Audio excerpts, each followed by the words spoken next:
So, julle het seker lekker promosies wat elke jaar hardloop. Wat gebeur hierdie jaar? As dit kom by promosies, gaan daar nogal baie dinkwerk Ek kan dink. gepaard met dit. En die eerste ding is regtig om te verstaan waar ons boere hulle self altyd bevind. Ja.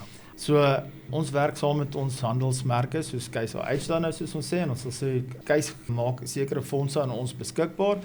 Ons gaan doen fisies die somme, en ons sê, okay, luister hier, so gebaseer op aanname om te sê, as 'n kliënt 'n 50% deposito gee oor 'n 2 jaar periode, met hierdie geld wat tot ons beskikking is, wat is die maksimum rente wat ons kan gaan afkoop vir daai kliënt op daai transaksie?